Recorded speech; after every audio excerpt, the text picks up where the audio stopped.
Hello, fans, collectors, and investors. Welcome back to Iconic Baseball. I am Iconic Al, and today's a milestone for me. It's my 50th countdown video, number 51 on my list, and it marks the midpoint of this odyssey, this countdown that I've been on for the last year or so. And it's been a really fun way to share my collection and my collecting style with the YouTube community. And I've gotten nothing but amazing responses from everybody. And when I started this, I had 0 followers, 0 subscribers, nobody watching my videos, and now it's been a lot of fun to connect to the community, to get to the National this past year, and really kind of find a support system within the hobby of people that I could sort of share my collecting passion and joy with. Prior to that, I was really a solitary collector that really didn't have many hobby friends aside from my brother and my dad, but it's been really fun to get out into the world and share my passion with everybody else. So without any further ado, number 51 is a controversial player. Now this is a player that requires some interpretation. Now this is one of the epic talents in baseball history and a guy that amassed 117.5 WAR. Now this is the first player on my list that has crossed that 100 WAR threshold. However, it's a player that needs to be adjusted accordingly because of multiple suspensions, because of PEDs, because you can't take the numbers at face value necessarily with this player. He's a player that at times hasn't been well liked and consequently hasn't been well loved in the hobby. So you take all that together, then you kind of come to a ranking that makes sense. And in my opinion, for a guy that hit 696 home runs, drove in 2,000 runs, scored 2,000 runs, won 3 MVP awards, and a World Series championship. He's widely known throughout popular culture and the hobby. This is where Arod, the great Alex Rodriguez, belongs. Take me out to the ball game. Take me out with the crowd. Buy me some peanuts and cracker jack. I don't care if I never get back. Let me root for the home team. If they don't win, it's a shame. For it's 1, 2, 3 strikes, you're out at the old ball game. Mariners' Alex Rodriguez knows he'll get good advice from the Eagle experts. You gotta get good wood on it. He's a legend. Just a nice, easy swing. They make it look so easy. Mulch your infield, you'll get a nice, soft hop. They're veterans. So you can pivot right to the sink. This is the big league. Eagle Hardware and Garden. More of everything. When attempting to rank and present players, as I have here in this countdown, there are guys that are pretty straightforward and pretty easy to place on a list like this. Think Al Kaline. And then there are guys that are very complex, very difficult to gauge where they belong, based on many factors. And that's what we have here in Alex Rodriguez. He is a complicated case. His offensive numbers on their face would put him easily in a top 20 conversation. However, we can't take them at their face. Let's just go through them anyway. He was a 295 career hitter, a 380 on base. His internal numbers are even better, a 930 OPS with a 140 OPS plus. Very, very elite. He's a 3,000 hit club member, of course, 3,115 hits, 696 home runs, 2,086 RBIs, 2,021 runs. Really striking production. 329 stolen bases. We forget that this guy was a 40-40 talent early on in his Seattle career. He doesn't get a lot of credit for being a 2-time Gold Glove Award-winning shortstop, which he was. He has 3 MVP awards. He's won a batting title, 5 home run titles. His offensive metrics are striking and elite. However, we know that he used PEDs, and we're not quite sure for how much of his career. So it's a little bit difficult to place him on a list like this. I think with Barry Bonds and Roger Clemens, guys like that, they had kind of more of a firm base, half of a career, to kind of gauge how great they truly were prior to when we surmised that they started using steroids. And with Alex Rodriguez, we aren't quite sure. We really aren't. When steroid use might have occurred, when it might not have occurred.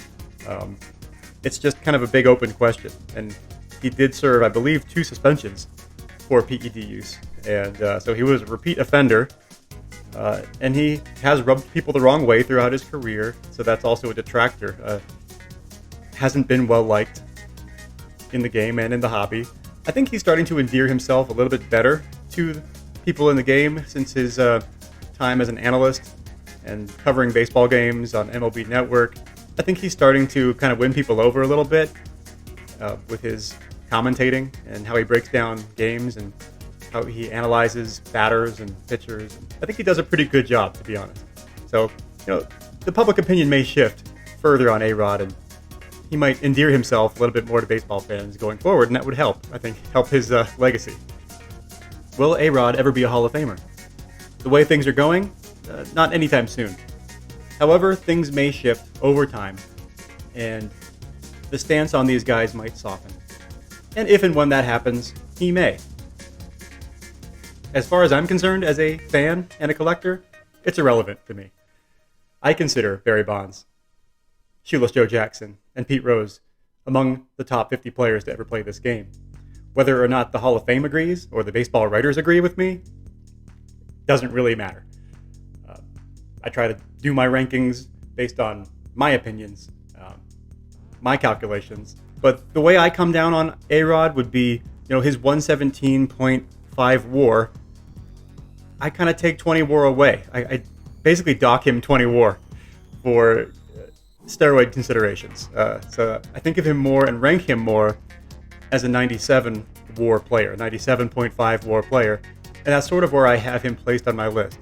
And despite the necessary adjustments, Arod is certainly one of the greatest talents this game has ever seen. Let's jump into the items here. We'll start with the single sign baseball. This is a really nice example of an early career Alex Rodriguez ballpoint signature here. This is on an American League ball. Sort of dates it to early in his career. This is certified through Beckett. This is a Bobby Brown American League baseball with a very clean Arod across the sweet spot. His autographs are not expensive. When you compare Arod stuff to one of his contemporaries, like Derek Jeter, you'll find that, the Jeter market is significantly more pricey than the Arod market. And that just comes back to iconic status, public opinion, and the market that Jeter played in, and the postseason success. And Jeter presumably played his entire career clean. So for all those reasons, Jeter has the greater legacy and the greater collecting base versus Arod, and his items are quite a bit more pricey than Arod. So let's move on to the key Arod rookie card. This is the 94 Upper Deck SP, a very iconic card in its day, and still, I think, holds a special place in the hobby. A very condition-sensitive set, especially with the black borders, the black edges on the back. Very difficult card to find in a mint condition relative to the other grades. There seems to be a large chasm between the 8s and the 9s in terms of population. If you look at this card in a PSA 10, there's only 59 of them in existence. In a PSA 9, 1,683. And then it goes up to 12,500 in an 8. So a big drop-off after PSA 8, which means go for the 9 if you can, because there's a huge drop-off in population. And you can still buy a 9 of that card in the $200 range, which is crazy to me when you look at what the Jeters go for in the 93 SP set. So Arod, to me, is a pretty good value play. He's not loved in the hobby.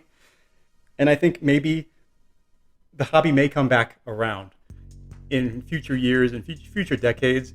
So I view it as maybe a long-term play that people will, at some point finally start to realize what kind of player he was. And especially if the stance continues to soften on the PED guys, he will be one of the primary beneficiaries of that. And that is his key card, the 94 SP rookie card. And then this is a pre-rookie autograph from the 93 Classic 4 Sport set. Kind of a little-known alternative set released by Classic back in 93. So this is a year prior to his rookie cards.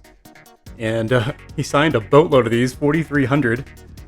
But very few of them are graded, and even fewer there are graded highly. So like this card in a 9 with a 10 auto, there aren't many around that have survived in that kind of a grade. And this was a pack-pulled autograph from the early days of Arod, back when he was a prime prospect. But one of my favorites. I like early pre-rookie autos. Always have. All right. Well, those are my 3 items for Arod. Thank you again for joining me on this video. And please, if you are into the all-time greats, I highly urge you to subscribe if you are not already. And until next time, everyone, keep collecting and stay iconic.